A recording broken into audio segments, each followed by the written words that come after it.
Welcome to Matheny Fieldhouse here on the campus of Geneva College. I'm Ben Wiegers, the Assistant Sports Information Director here at Geneva. And with me today is one of our Student Athletes of the Week, football player Seth Tyson. Thanks for coming on down, Seth. Oh, thanks for having me, Ben. In Geneva's game against Westminster last Saturday, Seth caught 8 passes for 129 yards and a touchdown, which just kind of adds numbers to a season which has really been like a breakout year for you this year. Those 8 catches also were the most by a Geneva player since 2015, I think. So that's a pretty impressive feat in and of itself. We'll get more to the football talk later. First of all, I want to know, though, what brought you to Geneva? Yeah, it definitely was a long journey trying to figure out where to go. Out of high school, there were a lot of different colleges I was interested in. Actually, originally wasn't planning on playing football. Oh, really? Yeah, after high school, I was planning on being done. I'll talk about this more later, but I had an injury my senior year. Okay. And so that limited my ability to play football my senior year. So I was pretty much done with the sport, but just found my way to Geneva somehow. God really just brought me here. His divine providence is the only thing I can say that brought me here.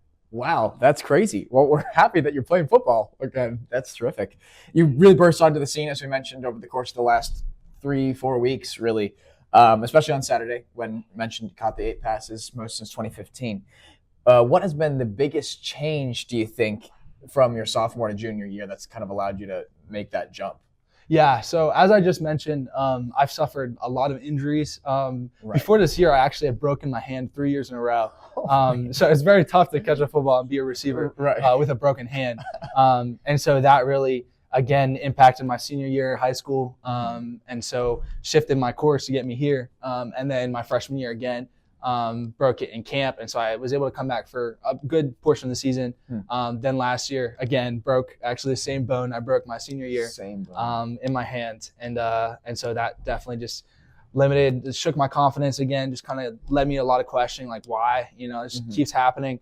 But at the end of the day, God promises to restore all that the locusts have eaten. And so I'm just seeing his faithfulness to me and just this, blessing me with these gifts and able to make the most opportunity of the opportunities that are given to me. And your hand is doing well this year. Oh, yeah. Great. Oh, yeah. Great. That must be nice. Yeah, very nice. So the football team underwent significant change over the offseason. Some of the players from last year, a lot of them left for various reasons. And this year, there's a lot of new players coming in. This is the youngest team in the President's Athletic Conference.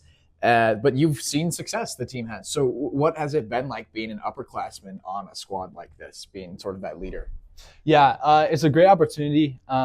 Me being the young guy the past 2 years to be able to step up and be one of the older guys and to just kind of help these guys work on their fundamentals, work on their basics, and learn more about adjusting to college, not only college football, but also to life, college life in and of itself. And so just kind of helping guys out with what it looks like to be a student athlete at the collegiate level and all that comes with that. And it is a really cool opportunity to have a young team. Because a lot of these guys, we feel like we can work with for the future, and that we can really set up something special these next couple of years. Right. Well, the team looks like it's primed to do just that, be built well for the future, like you're saying. Part of that is that there's been sort of like, quote unquote, like a passing revival, it seems, on the team. Now that Caleb Romano is coming at quarterback, and you and Keaton Baker are having such great receiving years. So clearly there's been some benefit there between the quarterbacks and the receivers. Can you talk a little bit about sort of the relationship between those two rooms? Yeah, definitely. Caleb coming in, great addition. The coaches did a great job going out and getting us a guy who can throw the ball really well. He can run the ball well. And we're just seeing a lot of great talent out of him. You got to have good chemistry between the quarterback and receivers. And so we definitely very close to Caleb. I just had lunch with him actually earlier today. So nice. we always kind of eating together and we're hanging out together and just kind of building that off-field chemistry that then translates to on-field chemistry. And so just working a lot of catching with him and getting the timing down, getting those routes down. So yeah. Well, it's paid off, clearly. Oh yeah. That's all we have for you today, Seth. So thanks for joining us. I'm Ben Wiegers, alongside Student Athlete of the Week, Seth Tyson. And until next time, storm on.